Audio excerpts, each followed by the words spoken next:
ఇలాంటి ఎదవలందరూ నేను ఇతను వెనకేసుకొస్తూ మేమేదో అక్రమంగా అరెస్టులు చేస్తున్నామని వీళ్ళందరికీ కూడా ఇలాంటి ఎదవలందరికీ బెయిల్ ఇప్పించడానికి ఒక వార్ రూమ్ ఏర్పాటు చేశాడట ఈ జగన్మోహన్ రెడ్డి.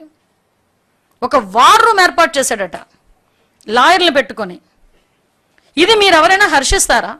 ఇలాంటి పదాలు మీకు చూపించమంటే చూపిస్తాను, సిగ్గువిడిచి చూపించమన్నా నేను చూపించగలను. కొన్ని సందర్భాల్లో మేము కూడా కామెంట్స్ చదవద్దు అని మా పిల్లలకు మేము చెప్తున్నాం. ఏదనంటే భావస్వేచ్ఛా ప్రకటన. ఏంటంటే భావస్వేచ్ఛా ప్రకటన? దానికి లిమిటేషన్ ఉంటుందండి. భావస్వేచ్ఛా ప్రకటన కూడా లిమిటేషన్ ఉంటుందండి.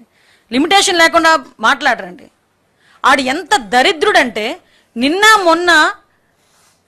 మొన్న రీసెంట్గా నా పేరు మీద ఒక ఫేక్ FB అకౌంట్ క్రియేట్ చేసి అందులో కావాలని జనసేనకి మాకు ఏదో గొడవలు ఉన్నట్టుగా క్రియేట్ చేసి పోస్టింగ్లు పెట్టడం మొదలుపెట్టాడు. అంటే ఒక రకంగా చెప్పాలంటే సోషల్ మీడియాని ఉగ్రవాదుల కన్నా ఎక్కువగా మనం ఈరోజు పరిగణలోకి తీసుకోవాల్సిన అవసరం ఉంది. వీళ్ళు ఏ సందర్భంలో నుంచి ఏదో ఒక అకౌంట్ల నుంచి బయటకు వస్తారు, నోటుకు వచ్చినట్టు రాస్తారు, విద్వేషాలు రెచ్చగొట్టడానికి ట్రై చేస్తున్నారు. పవన్ కళ్యాణ్ గారికి, చంద్రబాబు నాయుడు గారికి, ఇప్పుడు జనసేన కార్యకర్తలకి, టీడీపీ కార్యకర్తలకి ఆ అండర్స్టాండింగ్ ఉంది కాబట్టి సరిపోయింది. కానీ ఏదైనా వీళ్ళు చేసిన పనులకి ఏదైనా తేడా వస్తే ఏ పరిస్థితులు వస్తాయండి?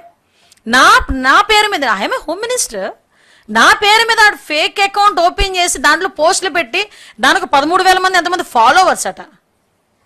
అసలు అంటే ఇప్పుడు మేమేమీ చేయకుండా చేతులు కట్టుకుని కూర్చోమా? మేము ఇప్పుడు కూడా మాట్లాడకుండా కూర్చుంటే వెనకేసుకొస్తావా నువ్వు?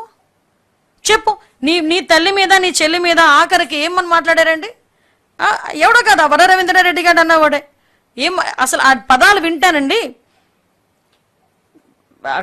నాకు చాలా ఇబ్బందిగా ఉంది. నాకు చెప్తున్నాను కదా, కొన్ని వర్డింగ్స్ వల్గర్ లాంగ్వేజ్ అనమాట.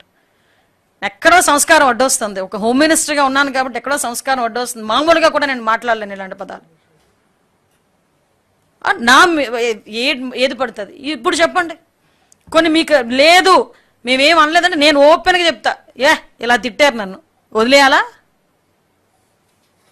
నన్నే కాదండి, రాష్ట్రంలో ఉన్న ఆడవాళ్ళందరి గురించి, తెలుగుదేశం పార్టీ ఆడవాళ్ళందరి గురించి, పాపం స్వాతిరెడ్డి ఆ అమ్మాయి గురించి అయితే నీచాతి నీచంగా ఆ ఏబి వెంకటేశ్వరరావు గారు ఆ పదాలు పెట్టి పాపం ఎంత నీచాతి నీచంగా మాట్లాడి, ఏమండి నేను ఒక సజ్జన్ రావుని ఎవడో ఎదవ ఆ రోజు ఏదో ప్రశ్న మాట్లాడితే నేను ఇంటికెళ్ళి గొడవ పెట్టుకొని వచ్చాను.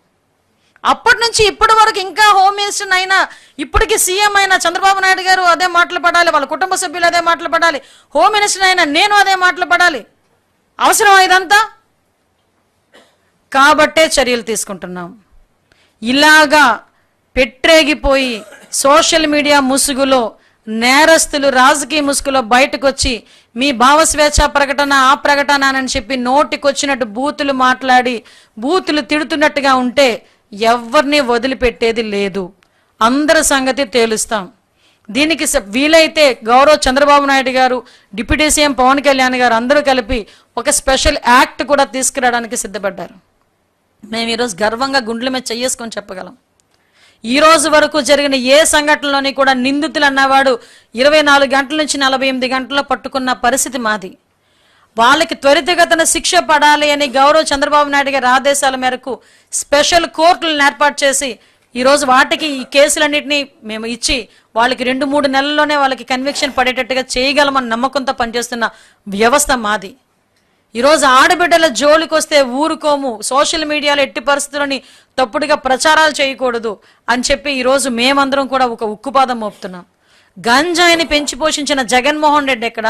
అదే గంజాయి అరికట్టడానికి ఈరోజు కూడా నార్కోటిక్ టాస్క్ ఫోర్స్ ఏర్పాటు చేసుకుని దానికి ఒక సెపరేట్ వింగ్ని ఏర్పాటు చేసుకుని ఈరోజు మేము పనిలోకి దిగబోతున్నాం.